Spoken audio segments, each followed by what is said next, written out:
Hey guys, welcome back to the channel and welcome to a new video. So in today's video I'm going to be just talking about one of the best lenses that you can have in your camera bag, and that's going to be the 50mm.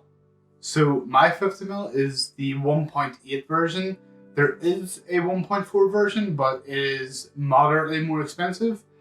The things I'm going to talk about is things like why you should get it, why it should be your next lens, and how that I have used it. The 50mm is a pretty lightweight lens, and it just makes traveling a lot more easy.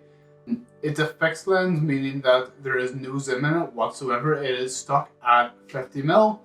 If you're using a crop sensor camera like I am, a 50mm will be more equal to a 75mm because of the crop factor that you have to take into consideration. There are so many uses for this lens. The majority of the time, I'm using it for portraitures, things like that. The lens itself is tack sharp. It would definitely compete with the higher end lenses for 100 to 120 pounds. So it's definitely a lens that you should upgrade from. Upgrading from the 18 to 55, which is the stock lens for a lot of entry-level DSLRs. The lens can open up at 1.8, which I've said at the beginning of the video, which can give you a lot of beautiful compression, and the bokeh is absolutely outstanding. Going down towards the bottom end of the aperture, I think mine's is topping out about f35 or 34. The detail that you can get in the background is just absolutely beautiful. Now, the lens itself is a very, very fast lens, and I have used it for, like I said, portraitures, but I have also used it for sporting events. I've used it for dancing. I've used it for everything, anything that has any fast moving people, characters, the likes. But then I've also used it for still images like portraits, and for things like astrophotography. At 1.8, the light that this can let in is absolutely sublime. So that's a big benefit of having this, that it can open up to 1.8.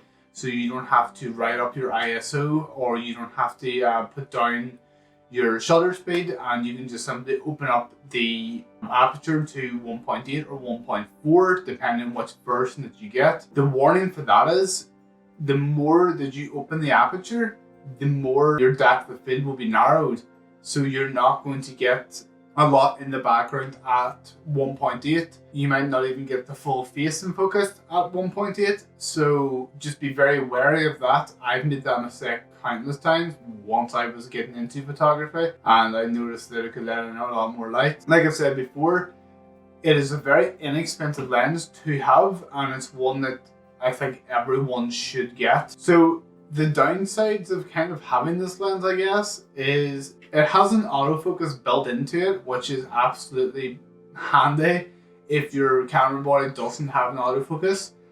It doesn't have image stabilization, which is something that I personally would like to see in a lens, but it doesn't have it. So it's a bit of a flaw in that regard. The 50mm is one of the easiest, in my opinion, lenses to frame a subject with. Because it has a fixed focal length, you have to get a bit more creative with your framing. So if you want to get a closer approach, you would have to physically move forward. You want to get it like a bit more open-ended, you would step back a bit, and you would have to really focus on what way you want your frame, because you don't have that zoom feature, which to me is pretty good, because it means you have to learn how to frame, you have to learn how the rule of thirds works, you have to learn how different techniques will work. So it's a very good teaching lens, as well as a very, very sharp lens. So like I was saying, you have to be a lot more adventurous in how you go about with this. It is a very, very great lens to have in your kit, and it's one of those things that you can challenge yourself to only shooting a 50mm for a week, say, and you will understand the benefit of having this opposed to having a zoom lens or a telephoto lens that you can just zoom in and frame up your subject that way. With this, you don't have that luxury, and because of that, to me, it makes you like a better photographer, because you will then know how to frame, how you want your shot to look. Even before you have the camera to your eye, you will know exactly how you want your frame to look. So it's also very, very sharp because there only is sort of one little bit of glass moving. So it doesn't have to rely on like multiple pieces of glass moving in a long lens, which does make it very, very sharp, and it also decreases the size. As you can see, it's fairly small. So it's definitely one of those lenses that it's so versatile, from astrophotography to landscapes to people to pretty much anything. I've used it for everything. So I've used it for filming, I've used it for everything I've said previously in the video as well. It's one of those lenses that is very rarely off of my camera. So I have the benefit of, I bought this brand new, but what I didn't think of when I was starting out was used gear is just as good as buying something brand new. The luxury of it being brand new is something that went away from me, and it's just something that doesn't need to happen. The only time I think that buying something new would benefit you is within camera bodies, because every camera body has like a life expectancy for how many times the shutter can go up and down. So depending on the shutter count, things like that there, you're better off probably buying it new, or if it has a lower shutter count, going for that. But for lenses, if the autofocus works, if there's no marks on it, if it's just cosmetic marks, which is what a lot of pre-owned camera lenses will be, you will see cosmetic marks. Like, I'm not too sure how great you can see this.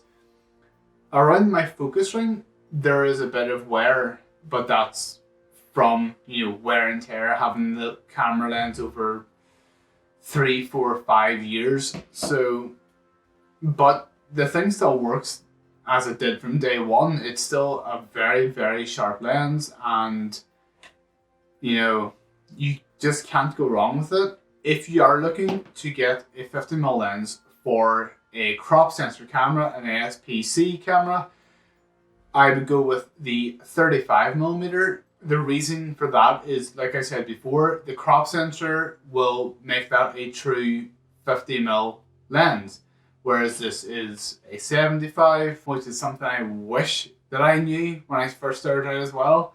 So everything I wanted to say about the 50mm and why you should get it. On a side note, there's one thing that I don't really take off of my camera lenses, and it is this one filter. It is a Cpl filter, and it is absolutely needed for me. Getting rid of reflections, getting just clearer images. Again, it was from Gobe, which I think is now renamed something else. Stick it on the front. It's a, what is it? 58mm thread, and it's just one of those things again that it never comes off my cameras. One big piece of advice that I would give to anybody is, once you get a camera lens, always buy a UV filter. You won't notice any distinguishable differences to your photos without one. It more acts like a screen protector, like you would have on your phone. So if you did drop it, if something hit it, you'd only break the glass, and they're very, very inexpensive. You're talking 15 to 25 pounds maybe, if not cheaper. So definitely get a UV on your lens as soon as you can. And that is pretty much everything that I wanted to say about this lens. So I hope that I can convince you to get a 50mm. They are a lot of fun to use as well. Thank you so much for watching this video and listening to me ramble on about, my 50mm and why you should get one. But if you haven't already, please like, comment, and subscribe to the channel. And I guess I'll see you in the next video, and I hope that you have a great day. Thanks.